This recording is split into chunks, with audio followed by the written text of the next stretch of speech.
What's up, everyone? Welcome to Tuck Notes, Part 3, talk of TED Talks, interview with Elon Musk. We just finished talking about why is it so important to be sending people to Mars. And so now we're jumping into like critical problems.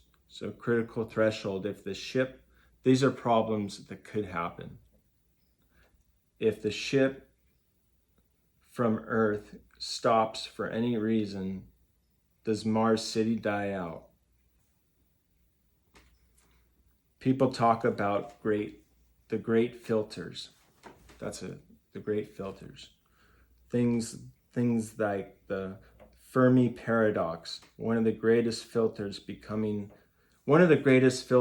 is becoming a multi-planetary species. So, question, given how Earth's been tortured or is being tortured right now, how much war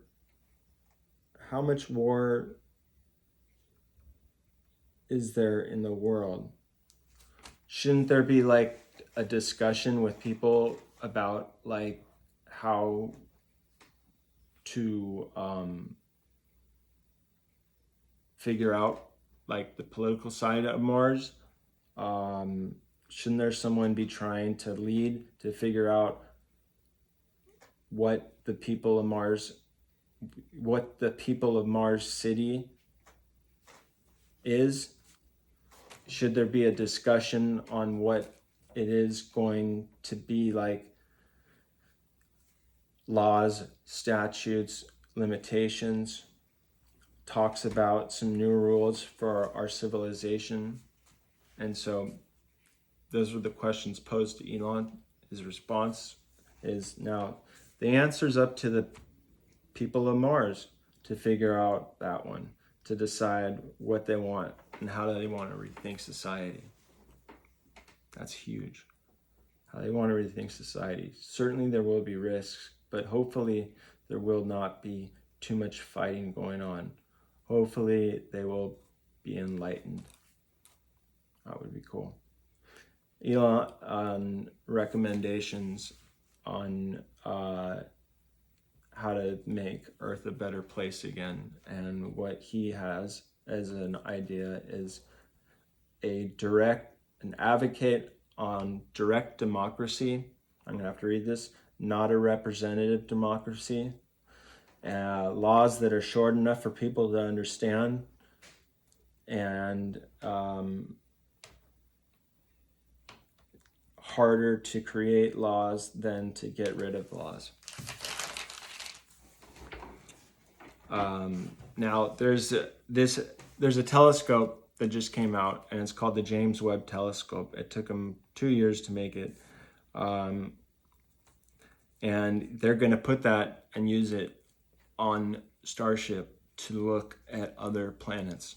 So we're going to have a chance to get closer, the closest we've ever been to planets using these special imagery telescopes. And so the ship, here's the other cool thing about this ship.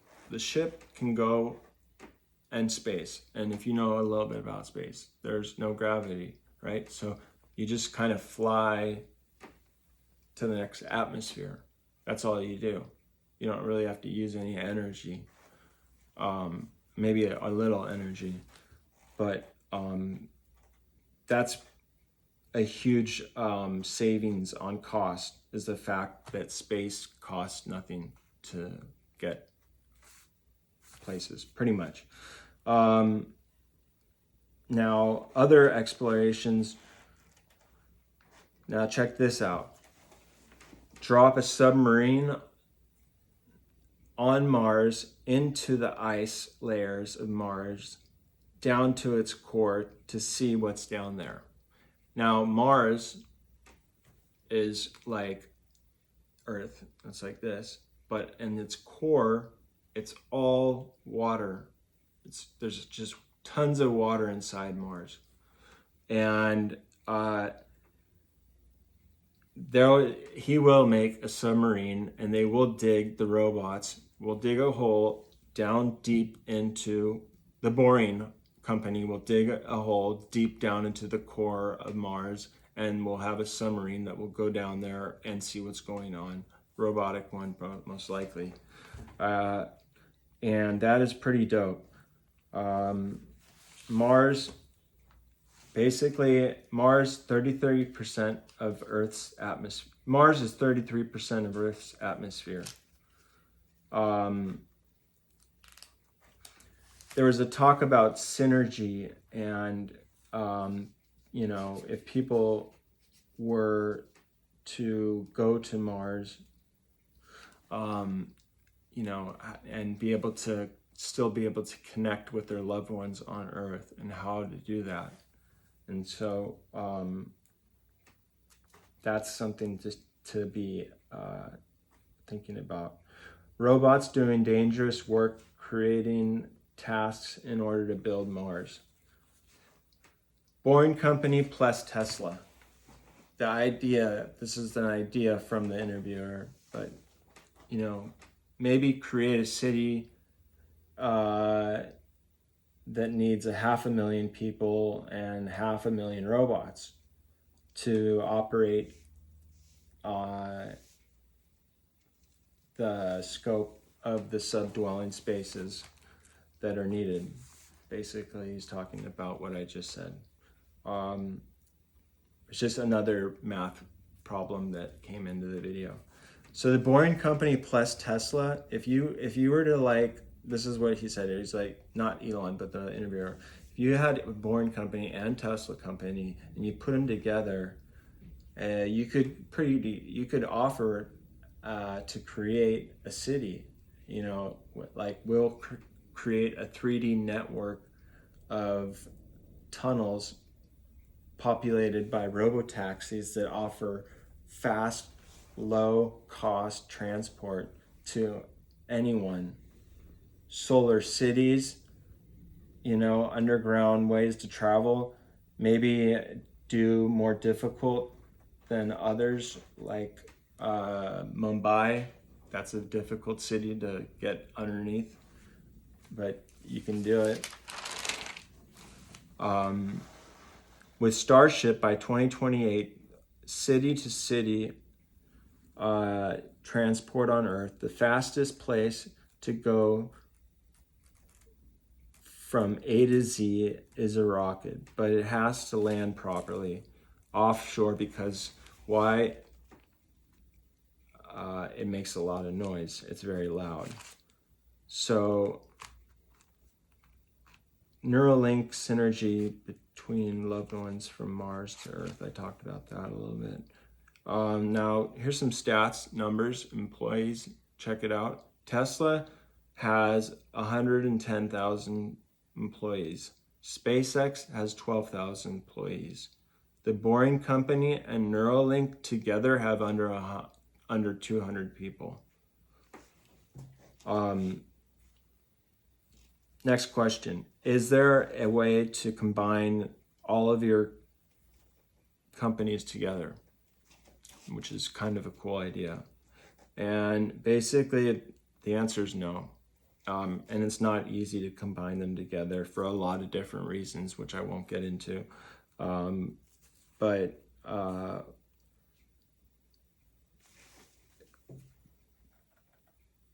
basically,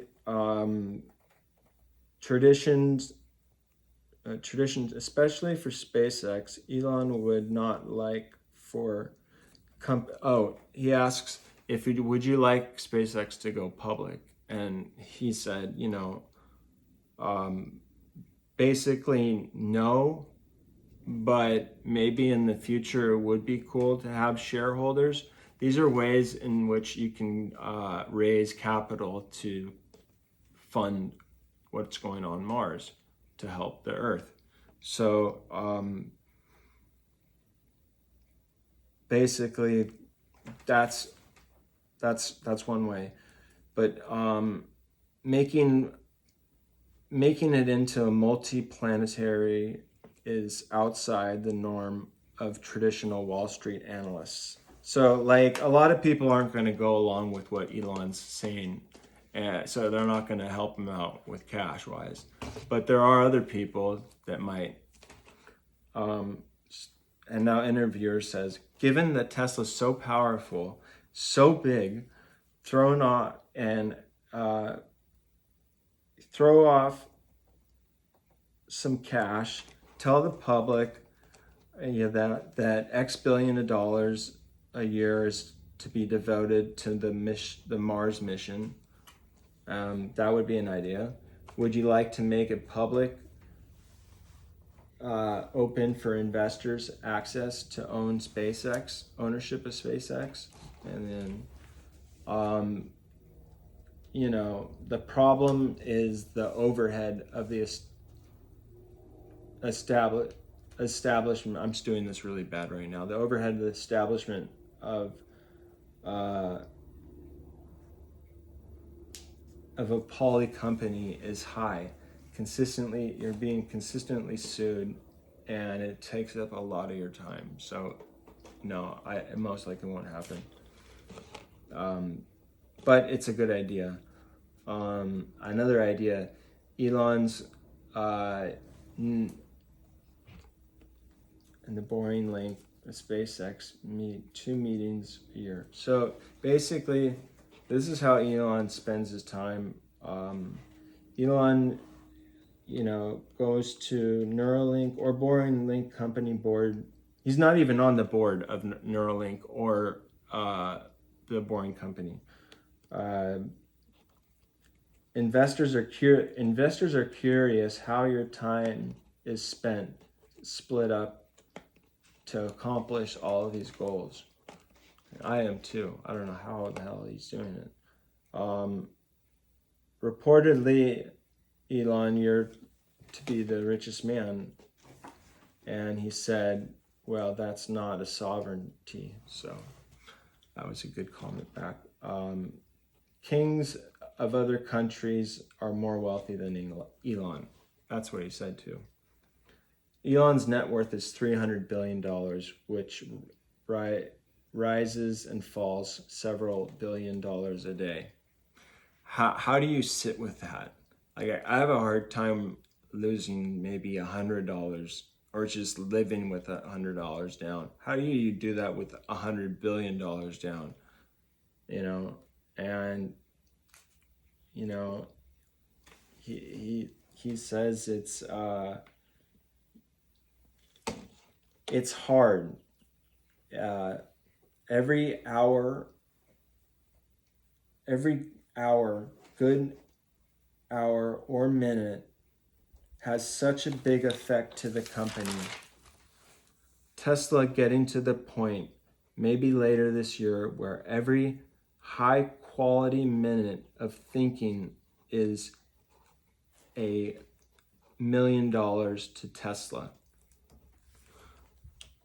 i.e. Tesla doing $2 billion revenues a week in revenue of, doing $2 billion a week in a revenue of $300,000 a day, 7 days a week. Do the math, that's a lot of money. Many instances where he had meetings, half-hour-long meetings, and he was able to raise, get people, improve their financial economic status by raising $100,000 within 30 minutes. So that's pretty powerful, man, and be able to move and persuade people to do what he believes is the right thing. So where do you sleep, Elon? I sleep at friends' houses. I don't have a yacht. I just crash basically there or at work. Basically, it doesn't say he has a house. Now we're getting into something else, and we're going to talk about philanthropy. So this will be the next section. If you like these videos, you can push the like button or subscribe to this channel on Tuck Notes. All right, late.